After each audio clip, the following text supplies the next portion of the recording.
To begin using HydroBuddy, you'll first need to download the program. I will leave this link in the description below.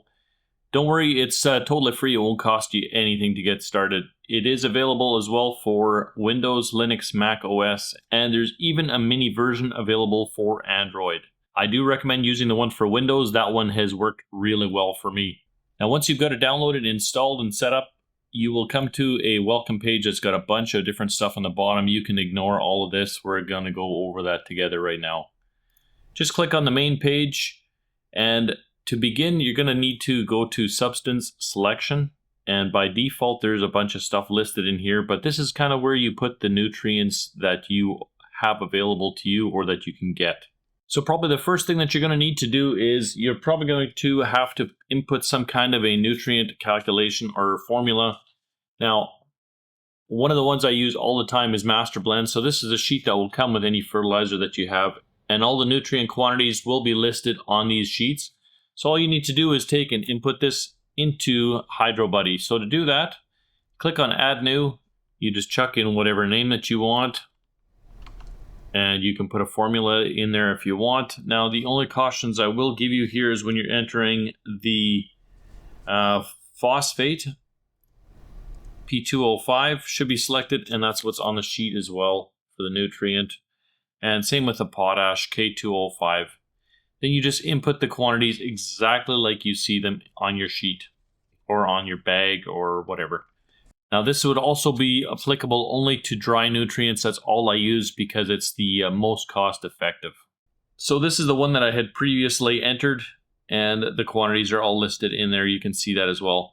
It'll give you two warnings that it's going to convert that P2O5 number to just plain P. Same with the K. Pay attention as well for the cost per kg. If you do want to know what it costs you to mix 5 gallons, 10 gallons, or whatever, you can enter the cost per kilogram in the bottom here and save it like that. Now, once you have that all selected, the next thing to do is to select what you want or what formulation of nutrients that you want. So let's just say we're going to do the Howard Resch tomato formula. For 4 gallons of water, make sure that gallons is selected. Concentration of units, I would select that to ppm, and then mass in units, change that to grams. You will need an accurate gram scale. I'll leave a link to one that I have been using for a long time that I really like in the description as well. And you'll come up with the target concentration in ppm for all the nutrients. So now that we got that all set up for 4 gallons, we need to select our substances.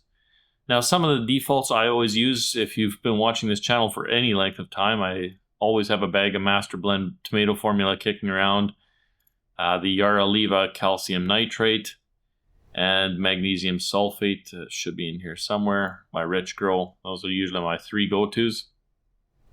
And you can just close that tab out and then carry out the calculations. Now, do pay attention to these errors. Don't just ignore them.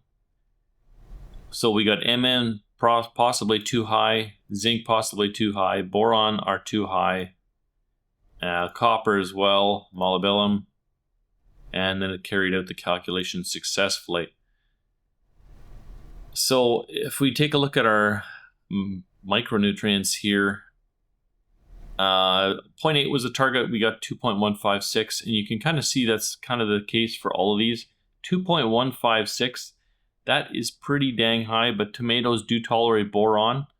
Now, something to keep in mind though is, since we are growing tomatoes, this is okay.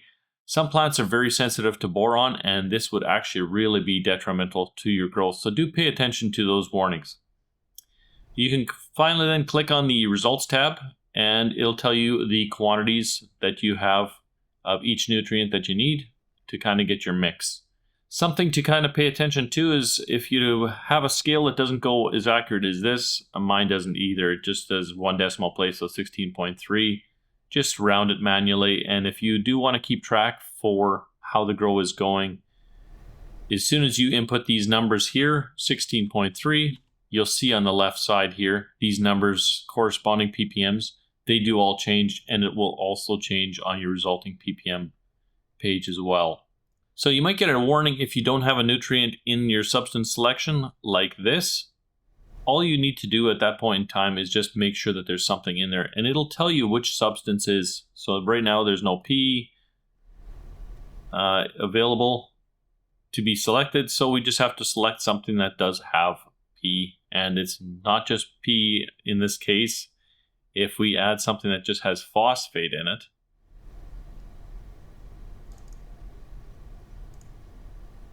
and rerun that same calculation, we're going to continue getting errors for K and all the way down the list.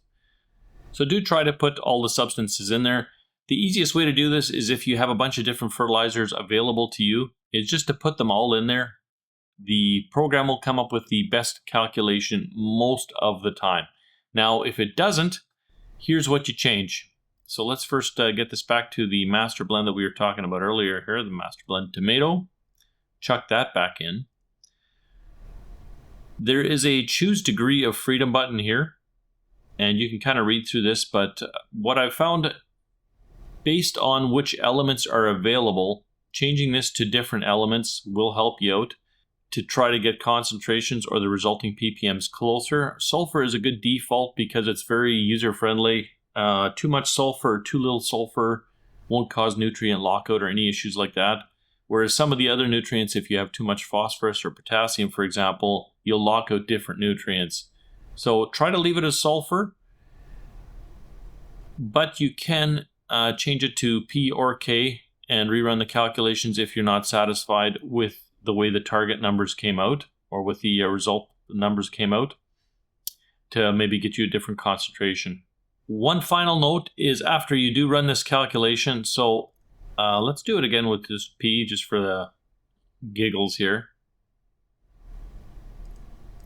We get the same kind of errors on all the micros that we did before.